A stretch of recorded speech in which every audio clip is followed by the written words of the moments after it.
నమస్తే.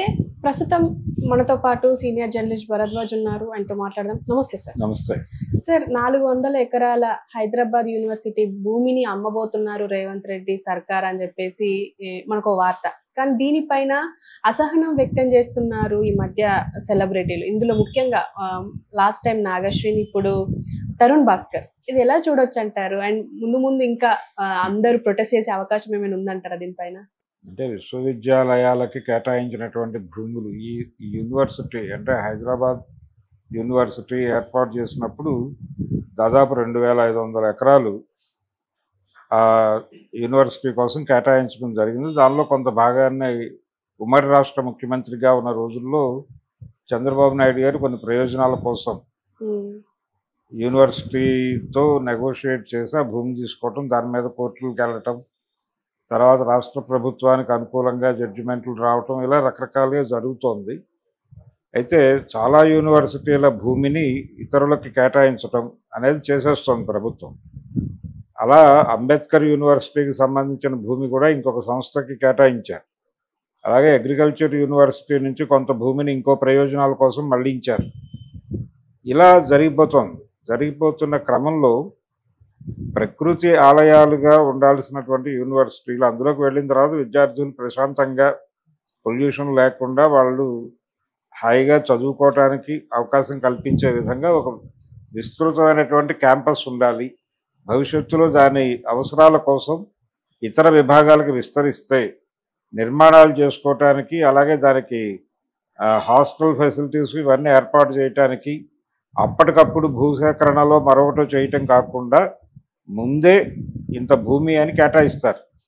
ఈ కేటాయించిన భూమి నిరుపయోగంగా ఉందని చెప్పి అది ఏదో పద్ధతిలో వెనక్కి తీసుకునే ప్రయత్నాలు ప్రభుత్వాలు ఎప్పుడూ చేస్తూనే ఉన్నాయి.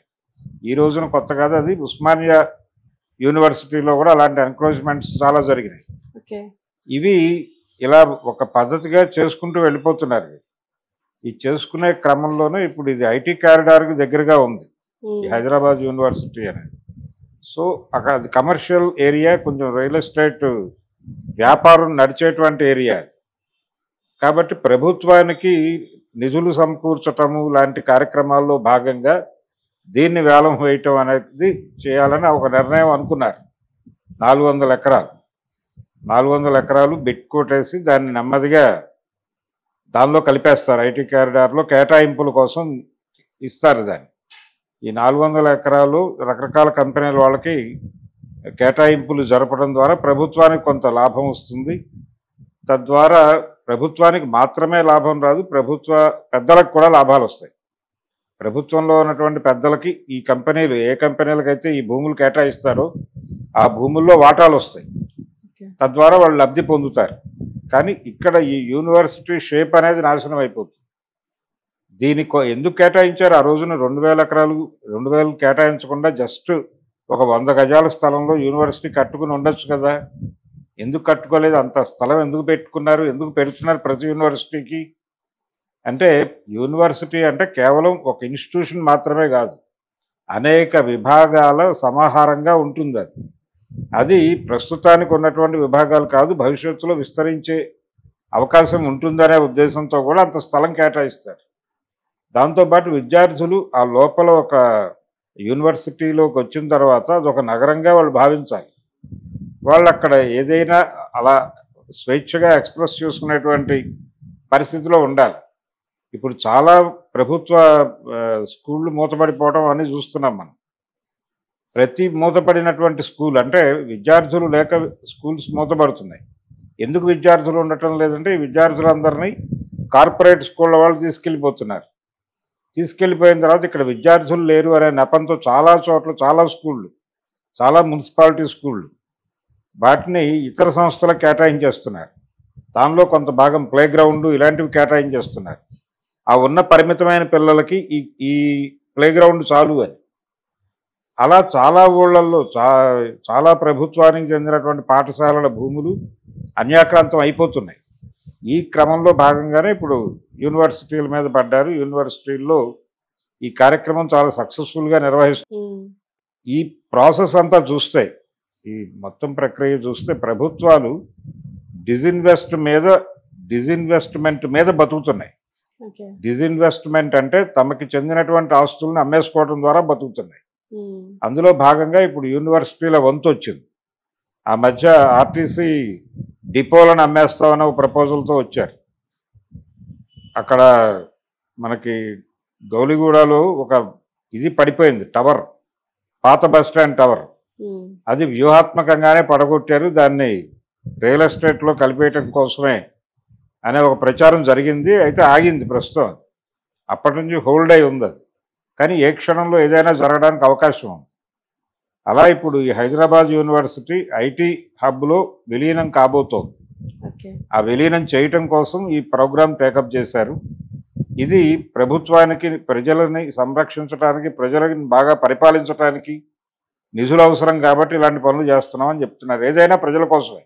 ఉమ్. ప్రజల కోసం అని చెప్పి ప్రజల ఆస్తిని అమ్మేసి ప్రజల ఆస్తిని ఎవరికో కేటాయించి తద్వారా వీళ్ళు లబ్ధి పొందటం అనేది అన్ని చోట్ల జరుగుతుంది. ఇదే గ్లోబలైజేషన్ సిద్ధాంతం. అంటే ప్రభుత్వాలు కార్పొరేట్లను ఫెసిలిటేట్ చేసే ఏజెన్సీలుగా మాత్రమే ఉండటం వలన ఇలాంటి కేటాయింపులు మాత్రమే చేస్తున్నాయి. ప్రభుత్వాలు పరిపాలన చేయట్లేదు. ఎక్కడెక్కడ భూములు ఉన్నాయి మనకు సంబంధించిన, ప్రభుత్వానికి సంబంధించిన భూముల్ని పరిరక్షించటము, వాటిని కార్పొరేట్లకు కట్టబెట్టడం. ప్రజలు తమ ప్రైవేటు భూముల్ని కూడా కార్పొరేట్లకు కట్టబెట్టాలని బలవంతం చేస్తున్నారు. దాని మీద ఈ మధ్య కోర్టు రేవంత్ రెడ్డి గారి ప్రభుత్వానికి కొంచెం అక్షింతలేసింది. అంటే ఈ ఫార్మా క్లస్టర్ల పేరుతో ఆయన గ్రామాల్లో భూసేకరణ కార్యక్రమం చేపట్టాడు. ఆ భూసేకరణ పద్ధతిగా లేదు అని చెప్పి కోర్టు మండిపడిన తర్వాత కొంత ఆగింది ఆ గొడవ. ఇప్పుడు ఈ యూనివర్సిటీ మీద కూడా అక్కడ విద్యార్థులు ఫైట్ చేస్తున్నారు. అక్కడ ఒకచోటే కాదు, చాలా యూనివర్సిటీలో చాలా భూములు వెళ్ళిపోయినాయి. ఆ వెళ్ళిపోయినటువంటి భూములు అన్నిటి మీద సమన్వయంతో ఒక ఉద్యమం చేయాల్సి ఉంది. అలాగే ఉస్మానియా యూనివర్సిటీలో ఒక సర్క్యులర్ తీసుకొచ్చారు. విద్యార్థులు రాజకీయాలు మాట్లాడకూడదు, సంఘాలుగా ఉండకూడదు, కలిసి కనిపించకూడదు, క్యాంపస్లో ఎవరి చదువు మీద వాళ్ళు ఫోకస్ పెట్టాలి, నినాదం ఇచ్చినా లేకపోతే వాల్ పోస్టర్ అంటించిన, వాల్ రైటింగ్ చేసినా, ఏం చేసినా కానీ ఇమ్మీడియట్గా కేసు పెట్టి అతన్ని కేసులో ఉన్నాడు కాబట్టి యూనివర్సిటీ నుంచి బయట పంపించేస్తాం అని ఒక బెదిరింపు సర్క్యులర్ ఒకటి రిలీజ్ అయింది ఈ మధ్య, ఒక వారం 10 రోజుల క్రితం. అలా నెమ్మదిగా యూనివర్సిటీల్లో విద్యార్థి చైతన్యాన్ని చంపేసి వాళ్ళని ఇప్పుడు ఎలా నారాయణ చైతన్యాలు ఎలాగైతే అలా వచ్చే అందులోకి వెళ్ళి కూర్చుని చదువు విని వాళ్ళు చదివించింది చదువుకుని బయటకు వెళ్ళిపోయి వాళ్ళు బతుకాళ్ళు బతుకుతున్నారు. అలా యూనివర్సిటీలను కూడా ఇంతకుముందు అవి ప్రజా సమస్యలతో కూడా లింక్ అయి ఉండేవి. ఎక్కడైనా పాల ధర పెరిగితే విద్యార్థులు రోడ్డు మీదకి వచ్చేవాళ్ళు, లేకపోతే గ్యాస్ ధర పెరిగినా విద్యార్థులు రోడ్డు మీదకి వచ్చేవాళ్ళు. సమాజంలో ఎక్కడ ఏం జరిగినా విద్యార్థులు తమ గొంతు వినిపించేవాళ్ళు. ప్రపంచంలో ఎక్కడ ఏం జరిగినా విద్యార్థులు గొంతు వినిపించేవారు. తెలంగాణ ఉద్యమానికి ఎందుకు విద్యార్థులు ఆ రోజున లీడ్ తీసుకున్నారు, ఎందుకు ఆ రోజున విద్యార్థులతో అవసరం పడింది రాజకీయ పార్టీలన్నిటికీ? వాళ్ళు కదా కేసీఆర్ నిరాహార దీక్ష విరమిస్తున్న టైంలో విరమించాలి అనే నిర్ణయం తీసుకుంటున్నాడు అని ప్రచారం జరిగినప్పుడు ఉస్మానియా యూనివర్సిటీ విద్యార్థులు రోడ్డు మీదకి వచ్చి నిలబడిన తర్వాత ఆయన తిరిగి సస్టైన్ అయ్యాడు కదా. వాళ్ళ ఉద్యమాల ఫలితమే కదా ఈ రోజున తెలంగాణ ఆవిర్భావం. అంటే వాళ్ళ చైతన్యం ఆ టైంలో అవసరమైంది రాజకీయ పార్టీలకు, ఇప్పుడు అవసరం లేదు. ఇప్పుడు అవసరం లేదు కాబట్టి ఆ చైతన్యాన్ని చంపేయాలి. వాళ్ళ చైతన్యాన్ని చంపేయటంలో భాగంగానే యూనివర్సిటీలన్నింటినీ అమ్మేయాలి. ఇది కార్యక్రమం. అంటే ఎక్కడ ప్రభుత్వ భూమి ఉన్నా దాన్ని ఎవరికో ఒకళ్ళకి కట్టబెట్టే ప్రయత్నం చేస్తున్నారు. ఆ ప్రయత్నాల్లో భాగంగానే ఇప్పుడు హైదరాబాద్ యూనివర్సిటీ 400 ఎకరాలకి ముప్పు వచ్చింది. దాన్ని కాపాడుకోవడానికి విద్యార్థులు చేస్తున్న ఆందోళనల్ని ఏదో పద్ధతిలో కంట్రోల్ చేసి వాళ్ళని అవసరమైతే